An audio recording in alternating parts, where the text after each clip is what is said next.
Hello and welcome to Spectrum News. I am Rachel David White, coming to you live from Uyo, the capital city of Akwa Ibom State.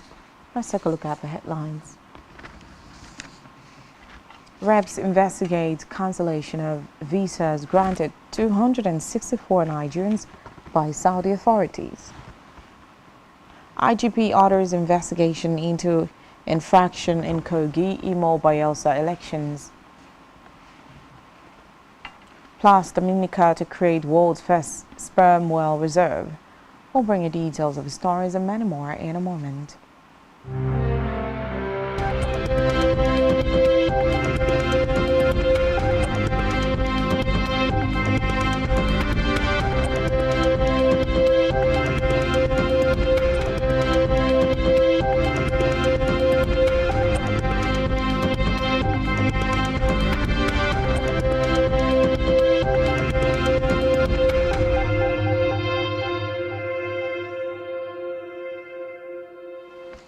We begin the news this afternoon from the Green Chambers, where the House of Representatives has launched an investigation into the immediate and remote circumstances surrounding the cancellation of already granted visas to 264 Nigerians on arrival at Jeddah aboard Air Peace. It also urged the federal government to urgently take such diplomatic steps as might be necessary to protect the image of the nation.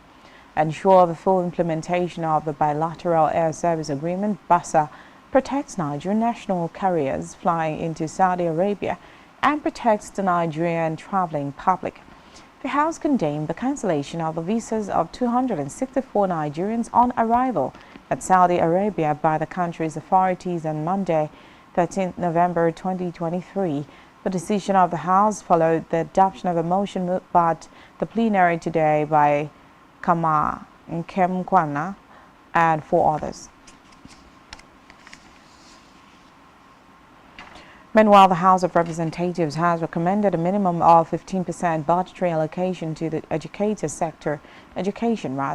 The Chairman House Committee on Federal Polytechnics and Higher Technical Education at Deboyega, Ishaka, disclosed these during the inaugural meeting of the committee. The chairman noted that sub-allocation to technical education should be upgraded to not less than 30% of education allocation. Ishaka stressed that this, alongside all the necessary systematic and attitudinal changes, would put the country on the path of national growth and global competitiveness in the 21st century skills market. He noted that the low pace of technological and industrial growth in Nigeria could be attributed partially to inability of technical educators to utilize scientific ideas and to promote technology. In another development, the Inspector General of Police IGP Kayode Wetaku has ordered electoral offences desk officers under the supervision of the Deputy Inspector General of Police in charge of the Force Criminal Investigation Department to commence immediate investigations into the electoral crisis recorded on Saturday, November 11th. Wetaku commended all police officers and operatives of other security agencies for providing adequate support to the Nigeria Police Force in ensuring security for the conduct of elections in Bayelsa, Imo, and Kogi states. He said the commitment and due diligence displayed by the security operatives and policing the electoral process is highly productive and commendable. The IGP emphasized that the electoral process in the 3 states transpired seamlessly, defying earlier threat assessment and rejected challenges from various quarters.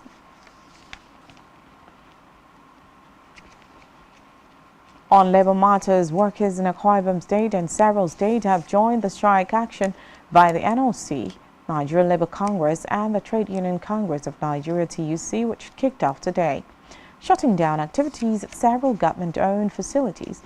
The Edo State chapter of NLC down tools at government offices in compliance with the nationwide industrial action declared by the national body. The same scenario played out at the State High Court in Edo State House of Assembly, where the gates were under lock and key.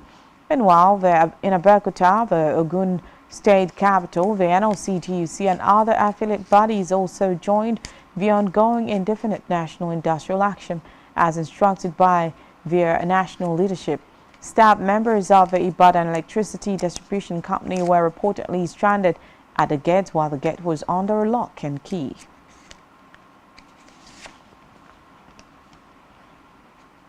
Elsewhere, organized labor in Niger State has shut down schools, hospitals and other government institutions in Minna, the state capital, in line with an indefinite nationwide order of the Nigeria Labour Congress and the Trade Union Congress. Reports say some students in public schools who had arrived for lessons unaware of the strike were asked to return home.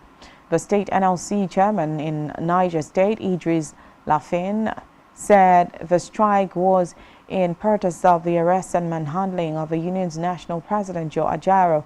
According to him, the non-implementation of the wage awards to civil servants by the state government is also incentivizing the indefinite strike. In education, the Academic Staff Union of Universities, ASU, has told the federal government to remove universities from the list of agencies expected to remit 40% of their internally generated revenue, IGR.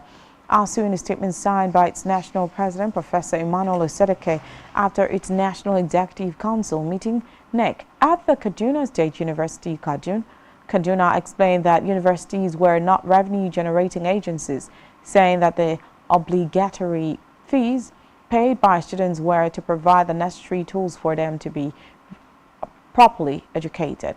Osedeke maintained that educating and deducting 40% of IGR from universities would impoverish the university system.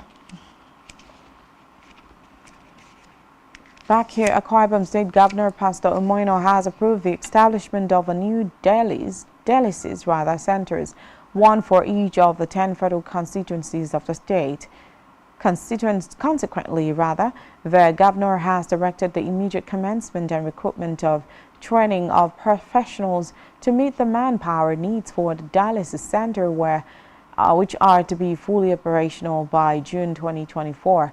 Announcing these at the Emmanuel General Hospital, Lekki, where he commissioned the Enoch and Folu Adeboye Dialysis Center, donated by the Redeemed Christian Church of God, RCCG. Governor also ordered the deployment of relevant personnel from the state hospitals to the dialysis center to ensure that the facility is not underutilized due to lack of personnel. Describing the dialysis facility provided as critical healthcare intervention, Governor urged other religious and business organizations to emulate such robust corporate social responsibility gesture to partner the state government in developing the state, assuring of the readiness of his administration to partner in such direction.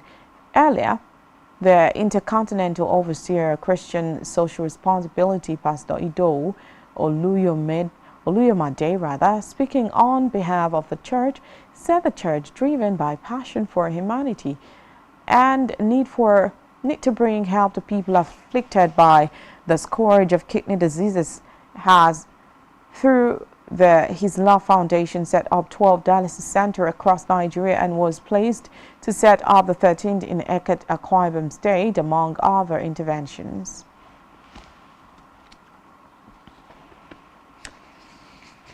Meanwhile, an endocrinologist in the University of Uyo Teaching Hospital, UUTH, Dr. Obong Omoren, has called on the general public to regularly check their glucose levels so as to know their diabetes status.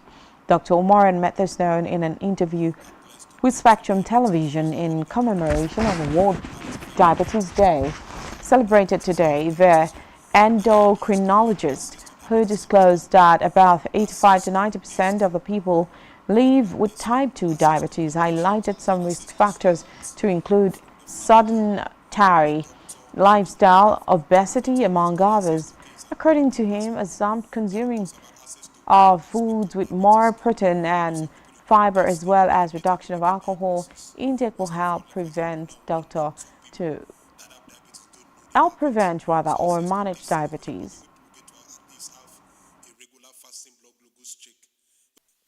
for the World Diabetes Day, which is 14 November every year, has been access to diabetes care.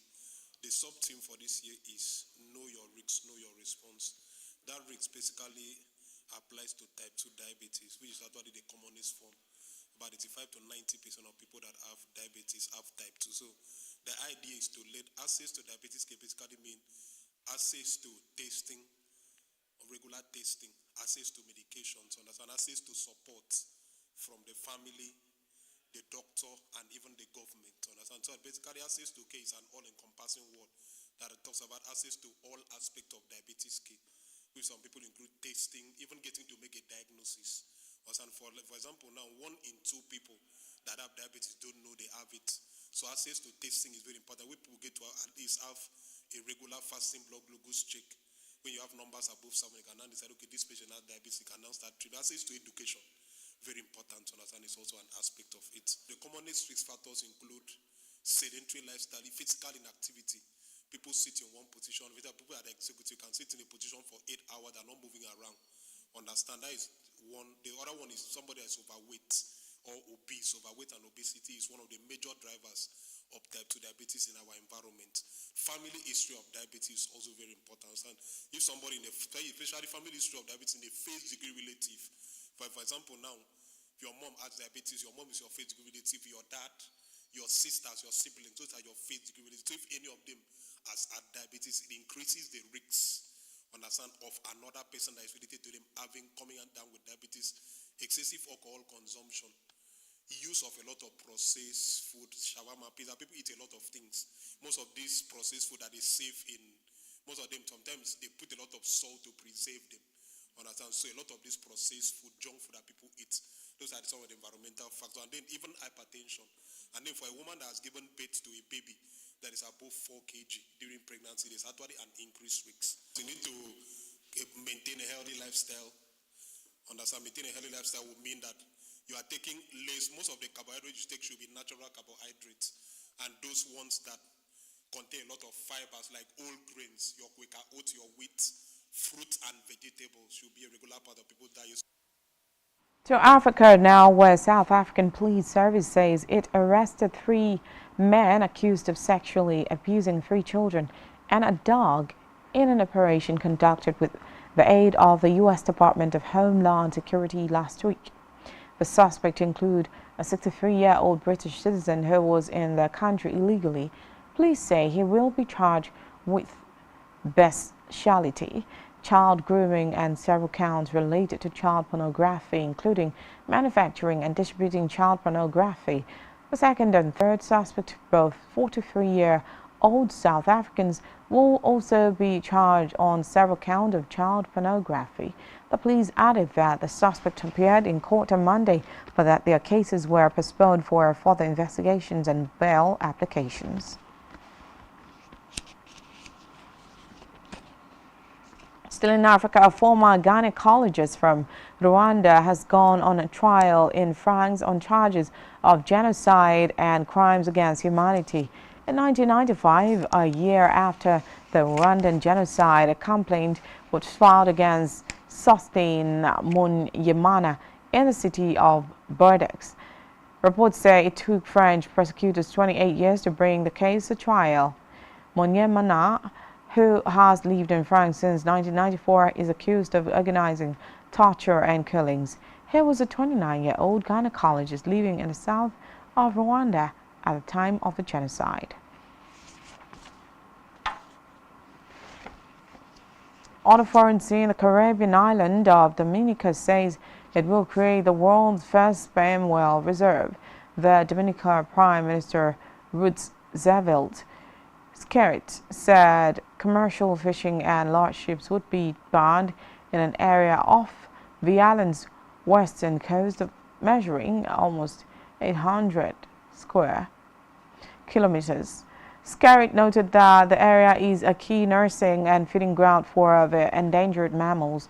The Prime Minister added that commercial fishing will not be permitted in the reserve, but artisanal fishing will be allowed as long as it is sustainable and does not endanger the whales. Still on a foreign scene, Palestinian Telecommunication Minister Ishaq Sadr has said that Gaza Strip is facing an imminent complete halt of communications and internet services. Sadr said that he expected interruption is due to the depletion of fuel supplies, and is expected to exacerbate the ongoing humanitarian crisis and by hindering Palestinians' ability to reach emergency relief and rescue services. The minister added that an outage could prevent the minister said an outage could prevent civil defense and Red Crescent teams from coordinating a response to emergency sites, characterizing the development of as a violation of international law and basic human rights. Still to come in the news, Dani Alves to stand trial for sexual assault in Spain. Do stay with us.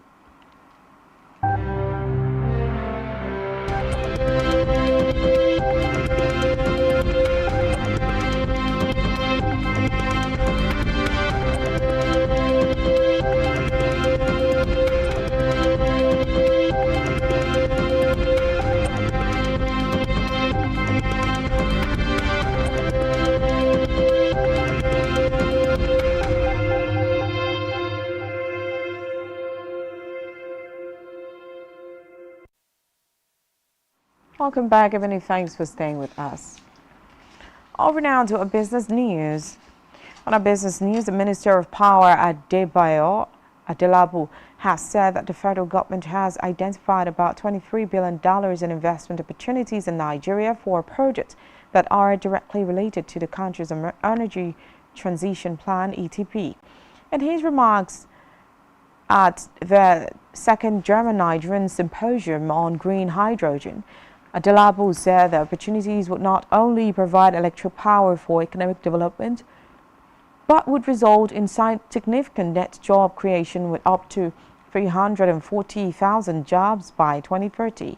He said the ETP would create up to 840,000 jobs in 2060, driven mainly by power, cooking and transport sectors, adding that gas would play a critical role as the transition fuel in Nigeria's net zero pathway, particularly in power and cooking sector.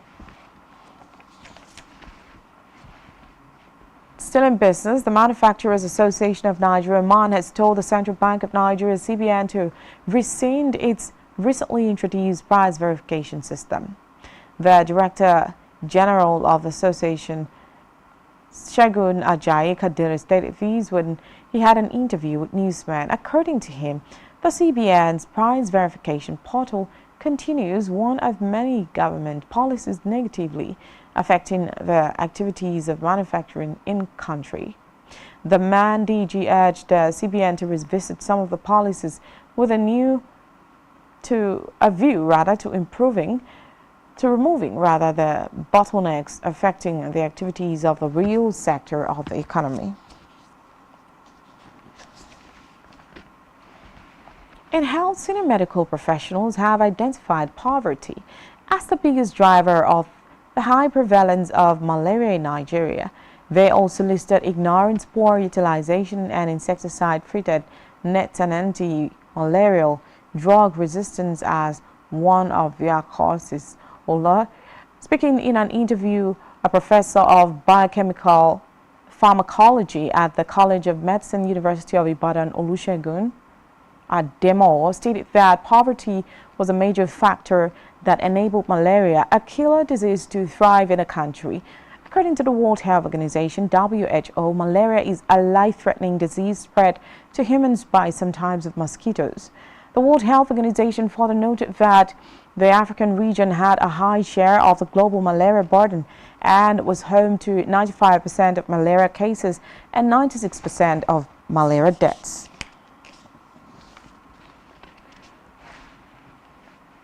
And still in health, nutrition experts have said Nigerians should stop buying food items sold in dirty environments, warning that such food are unsafe for consumption.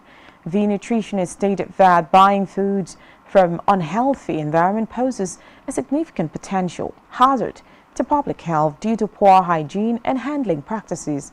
The nutritionist who spoke with Newsman advised traders to stop selling food items close to or on top of refuse dumps, warning that such a dirty environment could introduce bacteria to the food.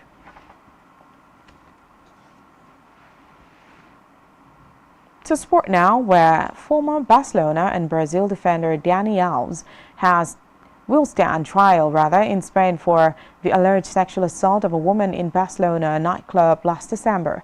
A Spanish court today announced in an 8-page document that there were sufficient grounds for the 40-year-old to stand trial following requests by the public prosecutor and the woman's lawyer. A date for the trial is yet to be fixed, though it will likely take place in the first part of 2024, according to reports in the Spanish media.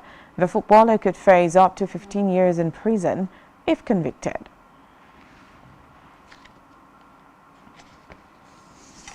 Still in sport, Bayern Munich have signed 17-year-old Nastari Irankunda, a rising star of Australian football. The forward, who turns 18 on February 9th, will join Bayern from Adelaide United on July 1 next year on a long-term contract. Irakunda, who was born in a refugee camp in Tanzania after his parents escaped fighting in their native Burundi, has already represented Australia at under 17 level. He trained with the Socceroos, the senior national team, in March and was added to the squad for games against Colombia and Ecuador, but featured in neither match. On our entertainment news, popular music producer and singer Olumide Ogunade, professionally known as ID Kabasa, has said Nigeria is raising a generation of the press people. ID Kabasa stated that on his social media page while expressing concern over the mental health of Nigerian youth, pointing out the prevalence of depression and addiction to hard drugs among the youths. The music producer noted that the country is potentially losing a generation to the twin scourges. Still on entertainment, Nigerian superstar Burna Boy has congratulated his fellow 2023 Grammy nominees. In the recently announced 2024 Grammy nominees nomination list, Nigerian superstars Davido, Olamide Asake, and Ira Star were all nominated alongside Burna Boy and South African singer Tyler for the award. Burna Boy took to his social media accounts to express gratitude to the Grammys for the recognition, while also congratulating his fellow Nigerian and African nominees, whom he describes as talented. The 2024 Grammy Awards is set to be held on 5th February 2024 at the Crypto Arena in Los Angeles, USA.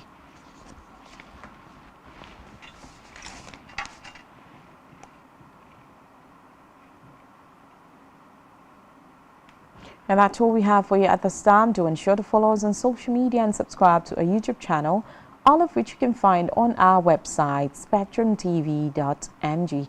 You have been watching Spectrum News at 4. I'm Rachel David White. Good afternoon.